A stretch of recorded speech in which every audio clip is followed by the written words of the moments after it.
When are partnership tax returns due?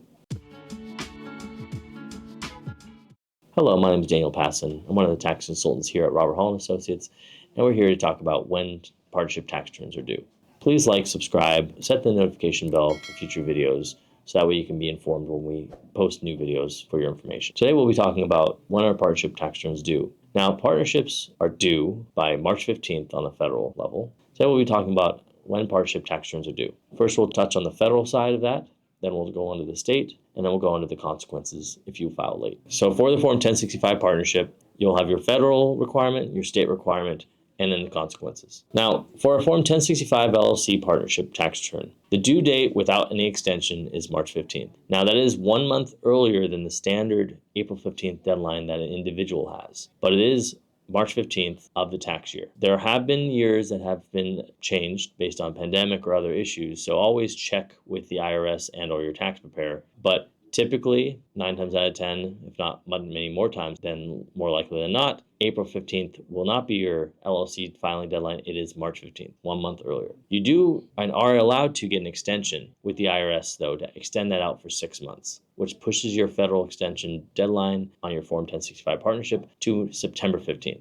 This is year to year, and you have to file an extension every year, so it is not something that the IRS gives you a automatic extension for. So please make sure you file your Form 7004 for a partnership extension if you need to. Now, the state typically coincides with the federal extension and filing deadlines. On a LLC within California, if it's a single member LLC, it actually has till April 15th to file. But if you are filing a federal 1065, the states will coincide with the federal extension and federal due dates. States, you may need to file a state-specific extension, though. Not all states allow you to accept your federal extension, as California is one state that does, but not all states allow you to have the same extension for the federal as for your state. So please make sure you look into your state as well. Now, consequences. Partnerships, as much as they are flow through and they do not typically have any federal tax associated with them, they do have penalties if you file them late. And these penalties can be substantial. They are per member of the LLC partnership tax return. So if you have multiple members,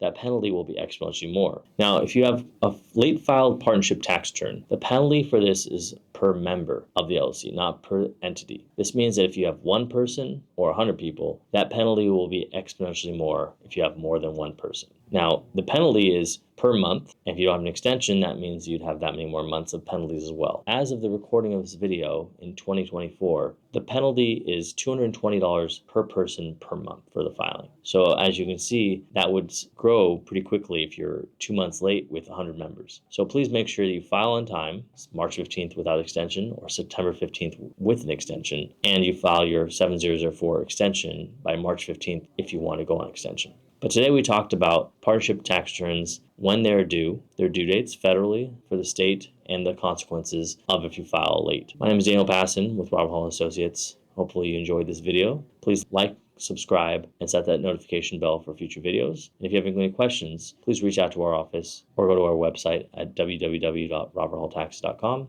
And we're here to assist you if you have any further questions. Thank you. We hope you have a good day.